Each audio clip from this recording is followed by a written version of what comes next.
सध्या राज्यभरामध्ये उन्हाचा पारा वाढलेला आहे. नागरिक अक्षरशः उन्हाने हवालदिल झालेले आहेत आणि अनेक ठिकाणी 40 अंश सेल्सिअसच्या वर हा पारा गेलेला आहे. त्यामुळे ही परिस्थिती किती दिवस अशीच असणार आहे, याच विषयावरती बोलण्याकरता आता आपल्या सोबत पुणे IMD विभागाचे SD सानप सर आहेत. सर, काय सांगाल, कशी परिस्थिती असणार आहे यापुढे उन्हाची?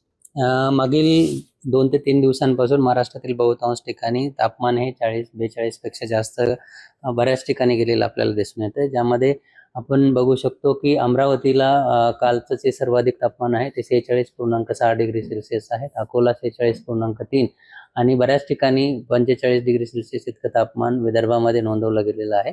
आणि हीट वेव्ह कंडिशन्स त्या ठिकाणी रिअलाइज झालेली आहे, म्हणून येलो अलर्ट त्या ठिकाणी कायम आहे. त्यानंतर मराठवाड्यामध्ये जर बघाल तर परभणीला 44.5 डिग्री सेल्सिअस, त्यानंतर मध्य महाराष्ट्रामध्ये जळगाव येथे 44.6 डिग्री सेल्सिअस आणि बऱ्याच ठिकाणी 40 पेक्षा जास्त तापमानाची नोंद झालेली आहे.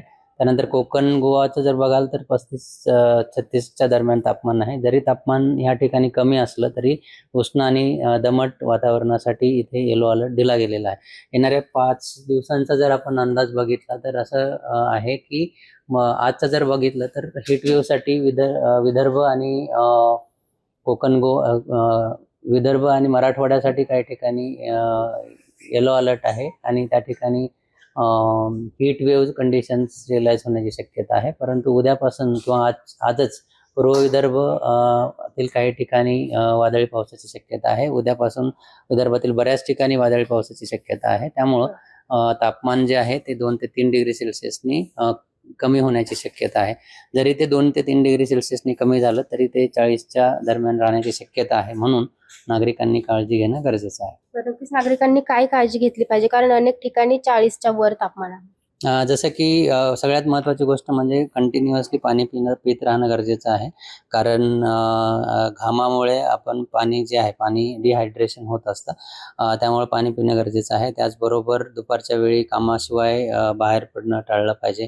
त्याचबरोबर जे आपले लेबर काम करतात त्यांनी दुपारच्या वेळी काम आपण थांबवलं पाहिजे. सावलीच्या ठिकाणी बसणं गरजेचं आहे.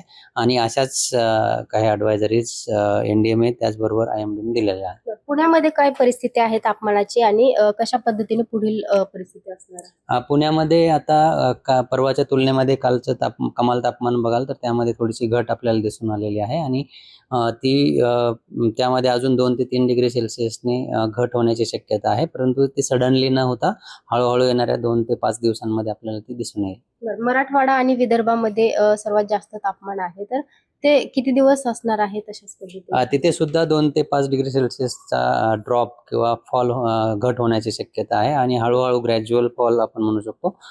तो येणाऱ्या 5 दिवसांमध्ये आपण बघू शकतो. किती दिवसांमध्ये कमी होईल तापमानाचा पारा? 3 ते 5 दिवसांमध्ये 2 ते 3 डिग्री सेल्सिअस तापमानाची घट होण्याची शक्यता आहे.